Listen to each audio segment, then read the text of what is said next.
Hello, hello. Welcome to another episode of Onside Punt. I'm Holmy and I join you from the lands of the Warren Jerry. And as always, I'm joined by my co-host, Cad. Coming to you from Awabakal land up in Newcastle. How you doing, Holmes? What's going on? I'm good. It's definitely the quiet time. Oh my god! If you just look at the headlines, just trying to find anything to have a little bit of a chat about, and it's just filler at the moment. Just OTAs, people saying that they reckon they're doing really well. Yeah, just a little landfill. They're trying to.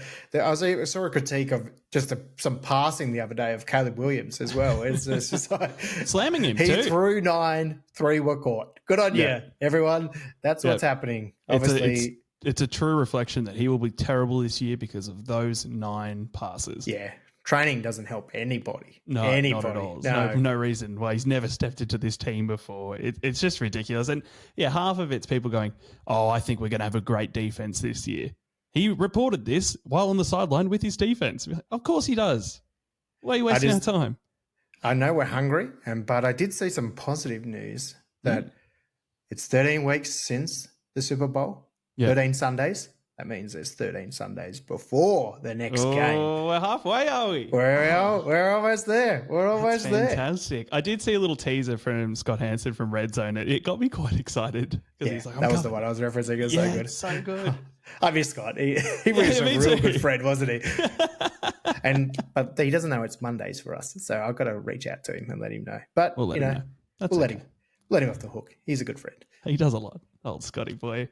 Holly, we got to talking about something off air. It's been a bit of a conversation when you've been recommending teams to new fans, maybe in Australia, listening to the show last season. Sometimes, hasn't gone as well as we'd like. Yeah, I was sort of reflecting, obviously, as I'm starting to work on the notes for the upcoming episodes where I get to tell you who you should be supporting in 2024-25. One of my favorite things to do, but I felt a little guilty because I was actually reflecting on some of the teams I suggested and realized they're dog shit. Yeah, they weren't good. I was thinking, what about Jags? Was that one of them? The main one, Jags they haven't won anything. They haven't won a single title. Yeah. What do we call it? Superbowl title? Yeah. Title? Yeah, I'll give it a title, a flag, a trophy. Yeah, they haven't won one. Yeah. They haven't won. I don't think they've even won a conference. I don't think they've made a conference final. There's some real bad ones. And we both stood behind them, actually, to be fair. I think I jumped on that one as well. And will I go there again? Do I trust them again, Cad? We will have to wait and see. But it got me thinking, who is the unluckiest fan in Australia who has just picked up different teams? Actually, as I think about it, who do you support across the blanket of 3 teams? Give me some rundown. Across some different codes of sports. Yeah, so, I'm talking. You got your AFL, NRL, American sports, basketball. I'll let anything. But maybe we could find the most unluckiest fan in Australia. You may be talking to him right now. I don't have a great pedigree of picking good winning teams. So Chargers, for one, we all know I'm a Chargers fan. That hasn't gone too well. 58 years. 58 years drought. Yeah, not 1-1. NRL, I'm a West Tigers supporter, so that's been since 2005. Ooh, and they've been practically... Let me have a look. Oh, that's 18 years. So yeah. They're pretty much the retirement village of the NRL. Had a few little sparks here and there. I don't track it too much because I've fallen out of love. In the NBA, it's the Phoenix Suns, who've come close. Ooh. They've been playing better up into the playoffs. I know they missed out this year. I don't know if they've won one. Phoenix Suns, 56, Cat. 56 years. 56 years drought. And as you well know, this year I picked my AFL team for the first time, which is Carlton, which has been 28 years. But I think you knew when I was making that decision, I don't want to jump onto a winner, and I wanted it to be consistent with the teams that I follow. After watching Carlton this season, it seems very much like the Chargers. They can look like they're doing really well and then bring it into 3 points by the end of the fourth quarter. There's still a little bit of heartbreak that I joined you on the Chargers and you didn't join me on the Bombers. And we've only had 23-year drought. So we're 5 years difference. And look out, I even got thinking because Essendon's going well. Let's put a timestamp on this and see if that holds up after this. And then I was thinking, what if the Essendon wins and Chargers win? Well, no chance, right? No. There's just That no would- chance. No. But- why would you be that lucky? Why would something so good happen to you? Well, if you're the most unluckiest fan, surely you can just get lucky one year, right? And it just all comes true. Well, I think I'm a pretty solid benchmark. That's my teams across. The only other team I think I support would be in the baseball, which was the Houston Astros, who have famously got caught in a massive cheating scandal. So I don't They're know. strangely, if they're high I'm repute. not sure if they're on my list. What did you say? Houston Astros? Houston Astros, yeah, they did win recently, but there was Yeah, I think you're okay because I got got Cleveland Guardians, which I didn't know was an actual team in the baseball. They're 73 years. Milwaukee Brewers, 54, and the Padres, 53. Oh yeah, okay. So you think we're looking for someone to beat this benchmark? You've got to have the record of across 3+ teams, your favorite teams. They've got to be the worst, have not won a flag, have not had success in the longest time. And you can't just casually support them. You've got to be all in. They are your number one team in that sport. Yep. I reference number one Sandy. We talked about she won the tipping comp. She's in. I've stitched her up good. She's going the Vikings. The Vikings have not won. What are they? 63 years. Yeah. Heartbreak. She then goes for St Kilda. 57 years. They haven't won it. Well, I'm worried. I'm worried she's not going to see a premiership or a title before her days are done. Yeah? Gosh. Well, you can say that, can't you? Yeah, I guess. Yeah, it's going to happen. Sorry, Sandy. We love you. Everyone dies. But no, surely. She got any other team? Is it just AFL, NFL for her? I don't know. We'll have to check in. If she can get a third team, she might be up there contending with you, I think. Yeah. Yeah. Well, we want everyone to, I guess, share this around the office and message us, dob in your friends and tell us, are you the unluckiest fan in Australia? I want people to really dob in other friends that have been on the fence, for years, that casual supporter who really put ownership to their misery. I really want them to align with it because I know everyone has a second team and they run them as their Also, first. dob in the glory chasers here as well, because I know of a couple who have jumped teams in the NFL, to be sure, as well, suddenly start going for the team that's in the Super Bowl all of a sudden. You go, weren't you a fan of the Rams? If you know their true team and they haven't won for a while, you can tag them as well. We better chuck something up on the social so you can get engaged. And this could be a bit of fun, Gad, as we try. I think this could be a bit. Maybe there's a prize in for the unluckiest fan, or maybe it's for the whoever comes second, because surely the unluckiest fan can't win. Yeah, they can't win something. I think actually there's someone. I don't know about you. Question this with me. Someone to blame, and I'm going to start pointing the finger because I blame my dad. Yeah, well, it's generational, isn't it? It's got to be generational. So you've got to have a family of losers, I guess, at the end of the day. I was lucky I didn't take on St Kilda, and Essendon has won a premiership back in the day. But then you're to blame for me because you got me onto Chargers. Part of the family. Welcome to the family. My sister goes for the Giants if you want to jump on that bandwagon. I'm good, thanks. I'm happy with the Chargers. Adopted them. But do you want to be, we're an NFL podcast. Should I run down some of the top ones for the NFL? Yeah, let's talk about the least successful teams. Because how many have not won a Super Bowl in the league? There's 32 teams. 12 are yet to win. 12 have not won a Super Bowl. It's been 100 years, hasn't it? It's been donuts, over 100 bagels years. Across the board. 12 of them. Who's on that list, Kat?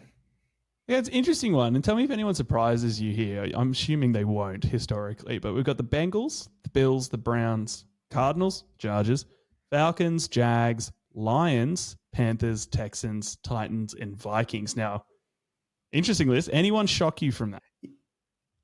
There's a couple on there that I'm not too fazed about because they're actually younger. I don't know if that makes it better or worse, though, to have never won one, but at least everyone's in misery. So the Texans, I think they're only 22 years old, and the Jags are 29 years old. So I'm not too worried about them.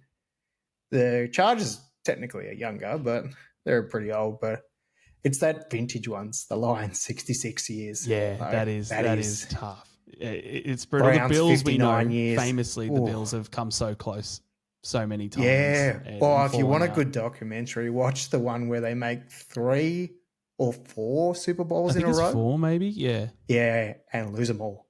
It is amazing.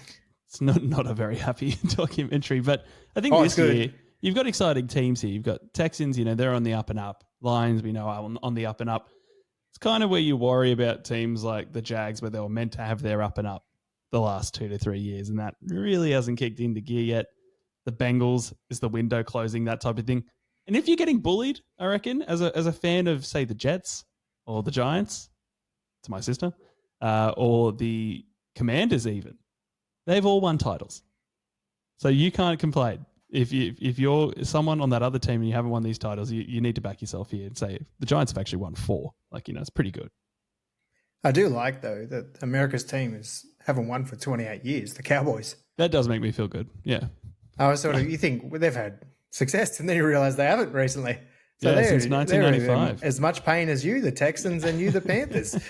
Is there a statute of limitations here? The titles start to delete themselves, I feel, after a certain amount of time. Actually. Yeah, 50 years, I think, they wipe themselves out. What's a generation, actually? What's a generation? 25 years between father-son? So that kind of wipes it out after that, I reckon. Yeah, if you can't remember the championship, you can't brag about it. Maybe that's a good rule to put out there as well. Yeah, if you weren't alive or you can't remember, I think that's the merit. Yeah. If you couldn't have celebrated it and remembered it, it didn't happen. The tree does not make a sound when it falls in the woods. Yeah, that's probably why there's not that many Gen Z Patriots fans out there. I think they were too young when Brady was winning it all. So new generation. I can't even remember Brady winning, to tell you the truth. Oh dear. So if you are, or if you know the unluckiest fan in the NFL, in Australia, reach out to us. Let us know. We want to know how bad this gets, how deep the barrel is. I don't think you can get lower than you can. But we're going to find them if they're out there. Good luck, everyone, I guess. Well, let's dive into this episode. It is Aussies in the NFL episode. So let's get into it and see who is coming this year. All right, Kat, this is Aussies in the NFL. And the biggest story that came out of this season would have to be on draft day when a young kid from Australia was taken in the draft at 122. And that was Tory Taylor, the punter from Iowa. Did you catch this story at all, Kat? Well, we did catch it. Unfortunately, we missed it on the draft episode, so apologies to Tory from that one. I got a panicked message from Holly in all caps. No, I forgot to tell you, we were just saving it. We were saving. Sorry, It wasn't that we forgot our note. No, it was saved for the Aussies in the NFL episode. Good, yeah. Give him the spotlight he deserves. Can you tell us a bit about Tory, Holmes?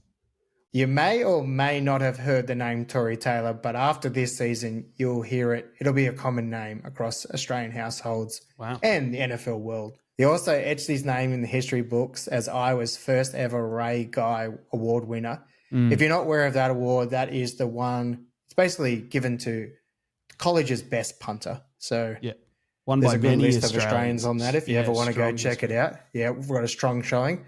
Thanks, Pro Kick Australia. You do a lot there with that one. But he is probably around, in terms of a punter, there's probably not a lot more hype you can get than Tory Taylor right now. Pat McAfee has referred to him on his podcast and his show. He loves everything about Tory Taylor. Yeah. And I think it might be best wrapped up by NBC sports analyst, former Ohio State linebacker, Joshua Perry. I don't know if you've heard of him. But he was also saying on his Twitter that Tory should have been considered for the Heisman.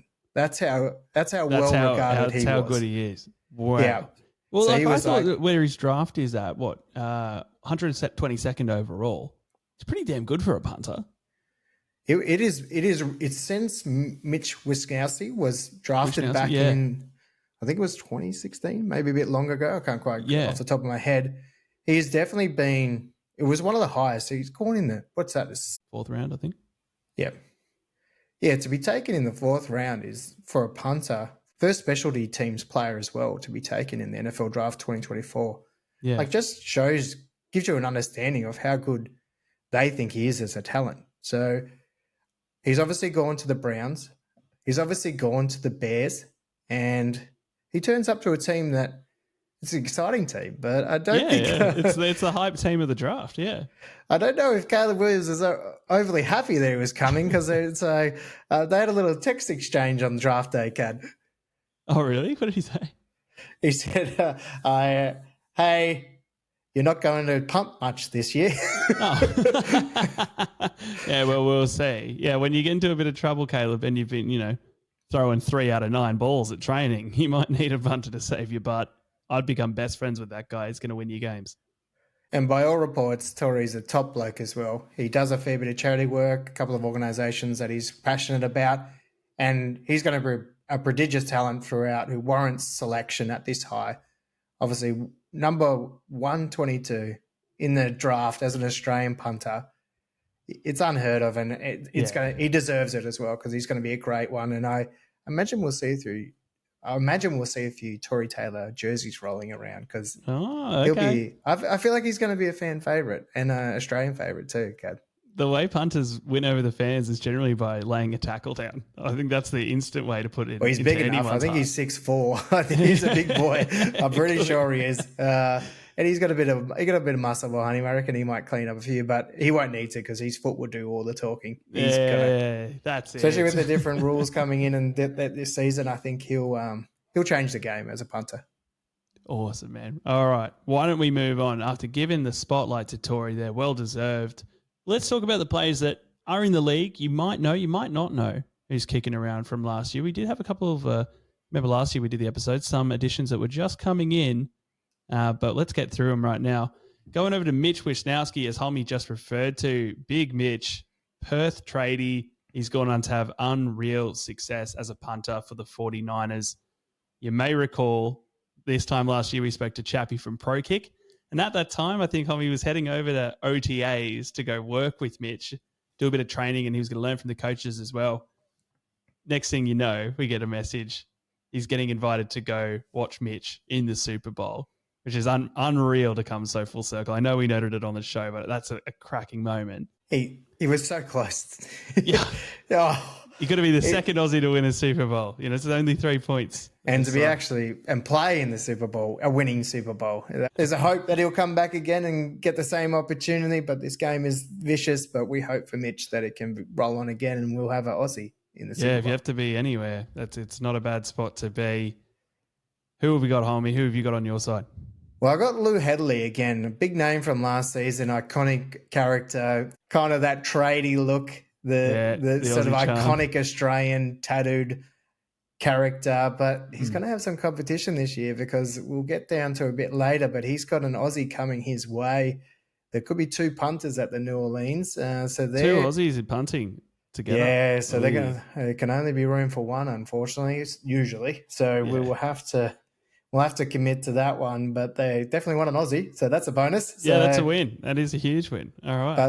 Lou had a decent season last year. He didn't have the college success that he rolled into the NFL with, so we'll see if the challenge will boost him up a little bit, but there's a little bit of work there for Lou. All right, moving on to Michael Dixon, or Dicko, as we've come to know him, also a phenomenal punter from Sydney, plays for the Seahawks. Ex-Ray Guy winner, played for the Longhorns in college.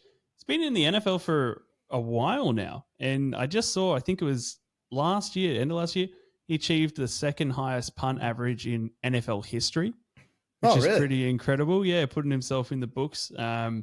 Sure, I've mentioned it before, but he's not hard to spot as an Aussie on the field, especially when he's got his helmet off. Has that undercut mullet, he's got a full sleeve. Like, he just looks different to every other bloke who's out there on the field. That you can spot him. We've talked about this before, but I think it can't be understated how impactful Aussie punters are, like Mitch Wish, like Dicko, like Darren Bennett, that they've changed the position of punter in the NFL. And there's videos on YouTube talking about how Australians are affected the college system. And some people complain about it, but really the key message is Aussies are making the game better by being better and making it more difficult. So the talent is having to improve to keep up with us and what we're churning out here. So we know we love to put the body on the line. They're all powerful ex-footy players, which I don't think they're used to in the States. Yeah, I do think I always reference back to our interview with Darren Bennett when he was saying that, like, I think he lost to the mascot. Like, they put no respect into the punter at all. Yeah. That they could give. Yeah, he didn't make it into the Madden video. I think Madden Hall of Fame. Or think the only person to be picked in Madden's all-time team was the mascot before they put a punter in.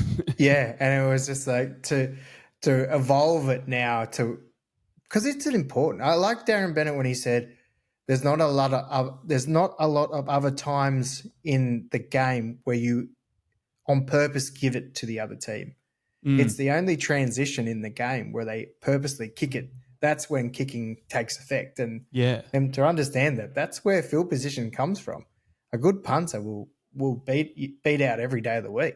Yeah, I think it can be overlooked. And look, there are a lot of thankless positions in the NFL, but when that ball lands in the 2-yard zone or just before the end zone, and you think, God, they're going to have to start backed up into their own end zone, you're so relieved. You're looking at getting a sack, getting a safety, something like that. It changes the entire game and the whole momentum of it. So Caleb Williams, check yourself. You're going to want this boy in your corner.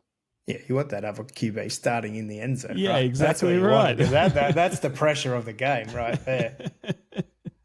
I'll take us to a guy that you nearly consider a veteran now of the game, Adam Gottis. His career started in 2016 when he was drafted to the Broncos.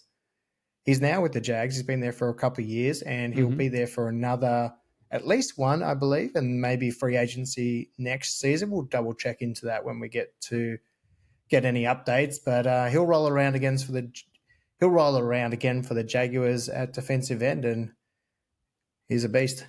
Mate, I don't know if you saw this. It was funny. Just before we jumped on for this recording, because I knew we were going to mention him, NFL Australia just put up a photo of Adam. Have you seen the one where he's in his lid off? Was he in Melbourne? No. It's just him walking off the field with his kid off. He's shirtless.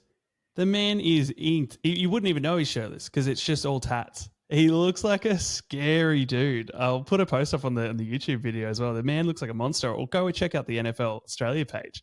I was like, who's this bloke? He was actually, obviously a few of the boys have been down in Melbourne during the off season, and he was at a bar me place not too far from me, but I wasn't in town. I was dirty. I was going to sneak over there, but I think I might have been too scared to talk to him. He's a big fella, hey? Yeah, he's great. And they did a couple of little interviews with him, or little spots with him on NFL Australia. So check him out. You can hear his voice and stuff, because defensive players you don't get to hear a lot. So it's nice to see the face and hear the voice. So it's pretty cool. Yeah, if you're around Melbourne at the moment and you see anyone who's like 6'7" and 300 pounds, it's probably him. You know how often I see someone and I think he's tall enough to be in the NFL, and I go over just to check that's not. Jordan Mailata was here with the Collingwood team the other day. I know we were messaging and was like, go get him. I'm like, I think he's come and gone. Yeah. I think because I'd be able to see him standing up down there. Yeah, so there'd be a shadow cast over Melbourne. Yeah, it is like, it's clear day. He can't be around. Well, speaking of Jordan, all 2 meters and 166 kegs of this man is loved by the team, by the fans, this country here, hailing from Bankstown, had a bit of a background in under-20s NRL before going through the IPP. That's the International Player Pathway Program. Landing at the Philly Eagles. But everyone knows this now, homie, because he's one of the most famous people in the league right now. I don't know if it's because he's been on the Kelsey podcast or everything with Jason. He's everywhere. He is the face, right? He is the face right now of... I don't know if it's more than just Australian media, but he is the face right now. He is everywhere. And I'm not sad for it. He's a great character. And absolutely. You couldn't have picked a nicer guy. Yeah, he speaks fantastic. We know he sings great. He was on the Masked Singer, and we've seen clips of him sing in the past. I know we've got Christmas in July coming up, homie. It should be joining me up at my place. You'll hear a Philly special Christmas, the album that they recorded. It's so good. For that. Highly recommend it. Jordan, though, he's known, man, as offensive lineman. He's playing tackle. He's been heralded just for how quickly he adapted the game. And we've talked to everyone we've interviewed, and they say, God, I love watching Jordan, because he's kind of putting him a foot place in one of the best in the league in his position, just because of how quick he's come into it and has taken kind of dominance of it. It's pretty awesome. But he's got a big contract extension. Yeah, he's also the poster boy for the IPP program, and they've really rolled it out after this contract extension, because it's probably the biggest extension we've seen for an Australian player, I would think. I can't imagine anyone else. $66 million extension, 3 years, and that's 48 mil guaranteed. I think with a 20 mil. Yeah, bonus. I think it caps at 100 million possible. I think it's a collective contract. So you think rugby league can pay that, boys? You need to get across here now, because let's just remember, at some point he couldn't get a game for South Sydney. Like that's and he now only he paid is, in the under-20s. Yeah. And now he is the poster boy for Philly Eagles and for Australian NFL, and making bank. And the fourth highest paid offensive tackle in the league, apparently. So he's not even been around that long. And they've really, obviously, he's in a position now too. Obviously, Jason Kelsey has retired, and they need to shore things up, and he's going to be he's going to be really important to this team as well. So yeah, it's definitely a leader going forward. I'm sure Jason won't be far away from them, but that's the old. But who else have we got now, Hobbs? Well, a name that you're probably not as aware with, a name that you're not as probably aware of, but he's definitely a talent. And talk about size, he's the biggest of the big. I'm thinking because it's off the top of my head, but I'm thinking it's 6'8", 300 plus. Wow, like he's a big man, and it's Daniel Failehi. That's so. I'm getting better at my pronunciation. Yeah, I think you're getting. Yeah, it's pretty good. Yeah, I just need to talk to them so I can actually get it right, and then we'll be fine from there. So he's obviously with the Ravens. He was a real big hope last season. I was really hoping for the Aussie doubleheader. He'll line up for the Ravens in the O-line. He's not always a full-time starter. He'll come on as a swap out, but he's working up his tempo because he's not a player that has played the game from a young age, so he's working his way up, but he's a prodigious talent as well, and he's someone I keep an eye on, and I wish he got more screen time, but he does. He's just a player we'll have to keep an eye on in the background. I'll let you know what's happening to him. And let's round out this established players section with one of my favourites, I reckon, Cad. Oh, yeah. Yeah, he's a great comedian, and that's Cameron Johnson. You're talking about Bill Burr's lookalike. Yeah, we do make this one again, but he's had a little bit of a change. So he has moved away from the Texans, and he's now at the Steelers gate. Oh, really? I didn't know that. Okay, that's a great game for the Steelers.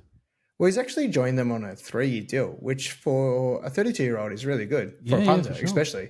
So he's joined them. It's reportedly worth about $9 million, but we don't know how much that doesn't really get validated with the punters, unfortunately. With punters, they don't break it down. So that's an estimated thing. But I must say, he was at the Texans last year. He was at the Eagles before that. He kind of goes to exciting clubs. Yeah. He's at the Steelers. He would have some of the best perspective of NFL, I think, going around. And he is consistently one of the best statistically. That's a terrible That's a good sentence. one. Well, what have you written this for? Oh, no. Do you know? Oh, that's silly. He's good at football. Let's just say that. That is what he's good at. But I look forward to seeing him at the Steelers. I think he's obviously replacing Presley Harvin. You don't remember him? He kind of never tucked his shirt in, so it kind of weirded me out. I don't know why. Got to be known for something. So they're looking they're looking to solidify this position, and they've gone with Cam Johnson. Yeah, which is this a great is cool choice. Though, because you don't know when they're moving at this age if they are going to just bounce around as journeymen. But seeing the money, seeing 3 years, that's positive. 3 years is a good contract. He's still good. He's a great punter, and I think it's a huge gain. Plus, I just think about it as like a fan who just ends up punting, which is probably disrespectful. I'm like, he can meet Justin Fields and Russell Wilson all in one training camp. Double the quarterbacks. I just think he's had like one of the best experiences, NFL experiences, and he's going to become a household name because we're going to make him one. Like he lives in notoriety, but we're going to make him famous. Yeah. That's what our plan is. Because you got to be a little bummed out you're leaving the Texans right now, right? When the rocket ship's going off. But if you get to watch the show of the quarterback show, what a great he gets to watch the AFC North every week, pretty much. He gets to watch the Ravens and the Browns, and it's great. Yeah, that's true. And the Bengals. Woo-hoo. That is a tough one. Yeah, it is a tough one. Sorry, Cam. But best of luck. We'll be keeping an eye on everyone. Memorize these names, guys, because they're fantastic players. They bring our character here. You can follow them as well. You get some good insight on their socials and NFL Australia as well. But, homie, take a break here, and we're going to get to the new talent, the young bloods coming in to the NFL. All right, homie. So we talked at the top of the show about Tory Taylor. So drafted player, it's come through college, done it the traditional way, I would say. We also mentioned the IPP and a few other ways. Can you just round out for everybody how do players kind of enter the NFL? In its simplest form, there's two direct ways to get into the NFL. One is through the draft system. You nominate, you get drafted, selected by a team. At any of those picks, you're contracted for minimum 3 or 4 years, minimum. The other way is free agency. So this includes IPP. So IPP is an international players pathway. It sits to the side of both the draft and free agency, but each team does get an extra person on there, extra. Like a slot, like an allotment? Yeah, so, your 53-person squad, it's now 54. Okay, if you so take 53 one plus an IPP. Yeah, so you can take them as an extra, basically. I'm not 100% sure if it works when you take them in the draft, but I'll have to confirm that because a couple did get taken in the draft from a few other countries. But basically, there's two ways in: draft or free agency. Yeah. Okay. If you miss the draft, you're having to go through. If you miss the draft, you're having to go through free agency, which can mean you're invited to a mini camp and you prove yourself, or they just sign you on a contract for a set amount of years and you fight for your position as well. Yeah. Yeah, I think that's important as well to note, especially with the players we're going to go through. Once you get to that point, even if you're signed, you might just get put onto the practice squad or you might be put on the full roster. So it's not a guarantee that these people will genuinely be playing. But, we've talked about it before. Austin Eckler, who was a great running back for the Chargers, now over the Commanders. He came as an undrafted, fought really hard his way through training squad and ended up coming in and leading the NFL in touchdowns only a year or two ago. So there is a way. There is a way. And a credit to getting to any of these conversations is a credit to you. Like it is a big step to get in any of these conversations. If your name's in these worlds, you've more than overachieved, in our opinion. Like you have done extremely well. So there's no negative in this space. But we'll jump into them. The class of 2024, in terms of the IPP, there was 2 Australians put up for this. One was Jotham Russell and the other Patrick Murtaugh. I'll focus on Jotham. So Jotham, he wasn't picked up. He was eligible for the draft. So he could have been taken in the draft. He wasn't taken. But quickly after, he was actually signed to the Pats. Exciting. Canberra-born. Yeah, has Canberra not played. Yeah, Canberra-born. He was a prop for the Tweed Sea Eagles in the under-21s in 2023. And he's spent a little bit of time on the Broncos development squad. But this kid has never played NFL. And he's 20 years old, 6'4", 239 pounds. So he's a prop. What's he going in? What has he been signed to play? Defensive end. So he'll follow the Adam Goddess school of hard knocks, and he'll go that direction. So wow, they reckon that's scary. They feel like he's a big talent, but he's got a bit of development to go. But they love him in the IPP and love what he was able to produce. But he is pretty green.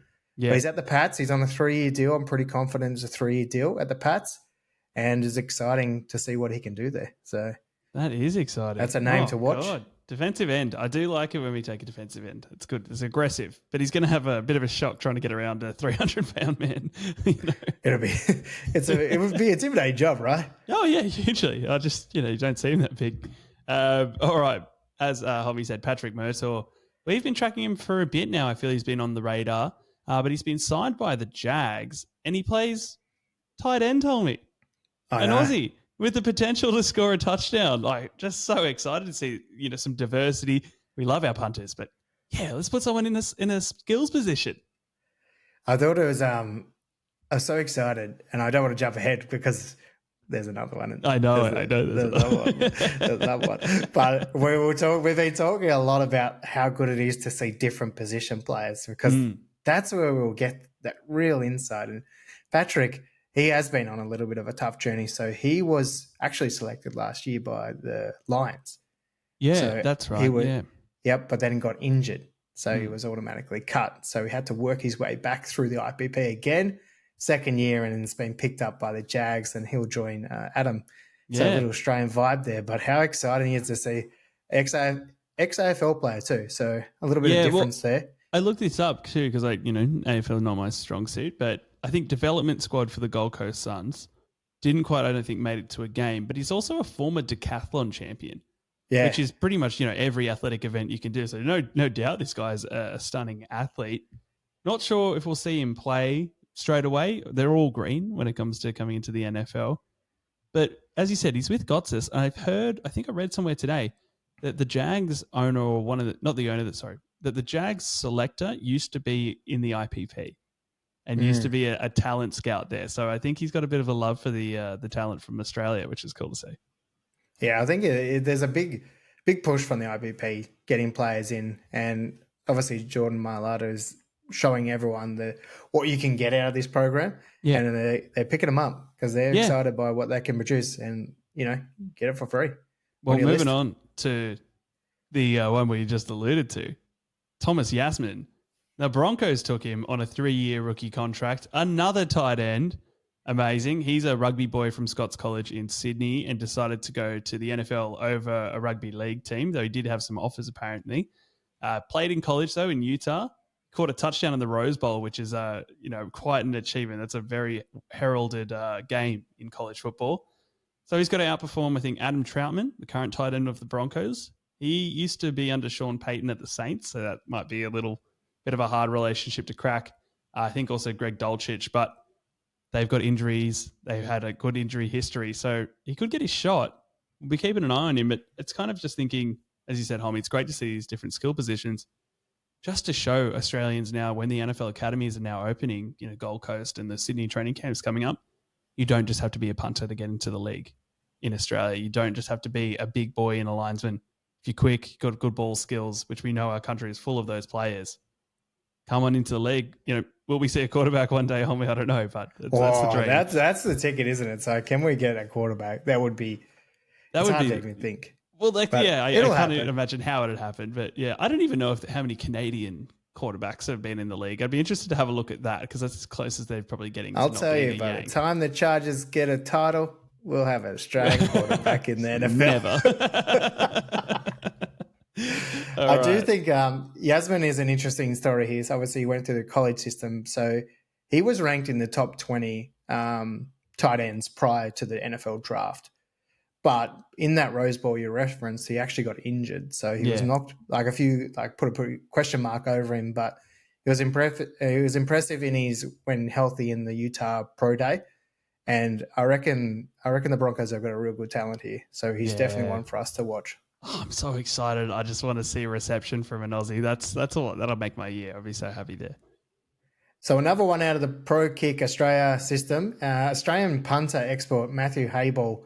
He was signed to the New Orleans Saints, as I said earlier. And after 6 years chasing an Aussie AFL dream, he was actually picked up by Geelong in 2015 in the AFL draft, but never got to play a game for Geelong. He played VFL for a while and couldn't crack the main team. So he's come across to the NFL and now he's got his opportunity at the Saints. And he'll, like I said earlier, will compete with Lou Headley. So my heart's torn a little bit here, Kay, because it's like we're guaranteed an Aussie, but it's like one of them may get cut. It's so brutal, this game. It just hurts me. It really is. Yeah, we didn't want some sort of civil war going on with our tiny representation in the league, but maybe, that's an opportunity for the second best to go to another team, improve themselves. That's right. And it doesn't endure. A few of these boys, just for reference, have also been drafted into the CFL. So that's the Canadian Football League, for those who are unaware, which I would, I don't want to label it, but I'm gonna. It's kind of like the reserves of the NFL. I would say. Fair? It's not even the reserves, though. Like, it's just the backup plan. It's the retirement. Like, it's superannuation you're going with, eh? I think I'm going with superannuation here because we don't pull from the CFL too readily in the NFL. So I don't know. Maybe we'll try and get someone on from the CFL to clarify. Not after we've said that. That's all right. It's an NFL show. They won't have listened to this one yet. We'll get them. All right. I've got to mention Nick Constantino. He was picked up by the Broncos, but unfortunately they did waive him from the squad. So bit of a setback in his career there. I believe a punter as well. Yeah, correct. Punter. Yeah. Yep. Just a bit of a shame. Lucas Dean, we had him on our list, Tommy. I did go for a hunt to find a bit more information on him. Seems like there was some invites here and there. And I know he had a pretty decent college career at UTSA, but haven't found out where he's ended up now. Yeah, so the problem with the invites to when players get invited to try out at clubs, we don't get a lot of information in terms of if they've been successful or not. So we have to sort of wait for that sort of final list to start getting developed before we can actually give you an update. So we're just giving you the names that are relevant, and we hope that they make it somewhere, but we'll update you during regular season, regular episodes if they've been successful or unsuccessful. All right, who's up next, Holmes? We've got Laken Vahalaki. So this is a name that I wasn't aware of before this season started, and I don't think you would have been either, Kat. No, not at all. It's an interesting one here. He's come from nowhere. This name has popped up. So even himself, this is a quote from him. I've never thought I'd ever play American football. The closest I've ever played to it was on the Xbox. I didn't even pay for the real version. I played as Green Bay Packers on the free trial.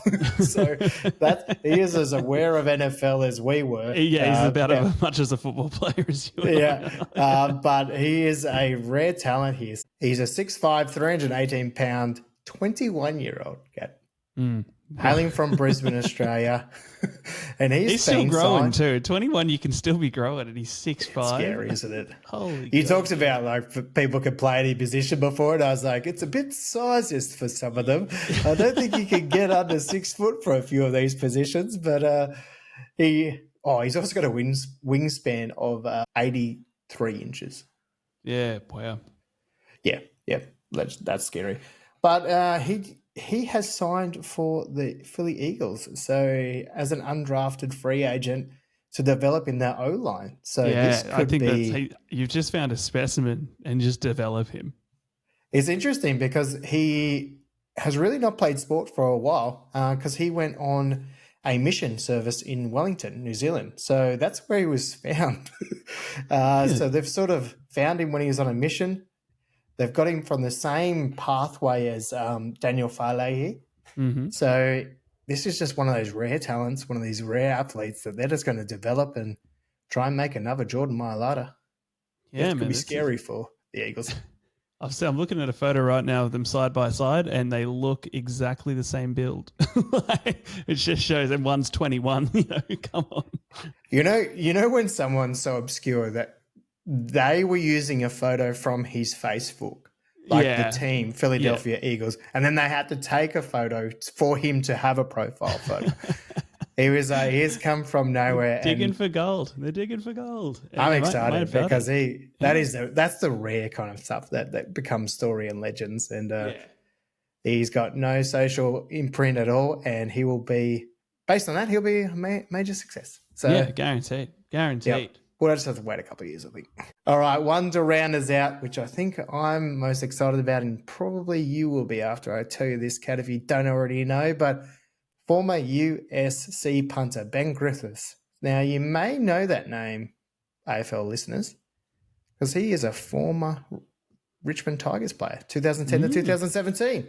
Okay. Before converting across using the Pro Kick Australia formula, he has now been floating around for a while, and he has been invited to the Los Angeles Chargers rookie camp. Yes, let's put an Aussie on the bolts, please. Yes. We'll go back, and this will take us back in history, won't it? But I'm not sure where he's up to. I haven't heard. I'm hopeful, really hopeful, but Ben Griffiths, you're the name we're watching as going to win us a Superbowl. Yeah, that's it. Oh, that's exciting. Good to hear. That would be awesome. If we could get another LA team to get an Aussie presence. The Rams already mark it down here. We could put an Aussie on the Chargers. Maybe they'll both come to Australia in 2025 Maybe. That'd be a good matchup. MCG. Oh, I love it. Yeah. Boys are familiar with it somewhat, They probably never heard of the Chargers. They'll be very confused. People would be very confused if LA Rams and LA Chargers turned up both in blue and yellow from the same city. They used to share in a stadium. It's fine. It's okay. Yeah. It'll Yeah. be fine. All right. A lot of names there, but a lot of talent that goes with it. Homie, shall we wrap it up? We better.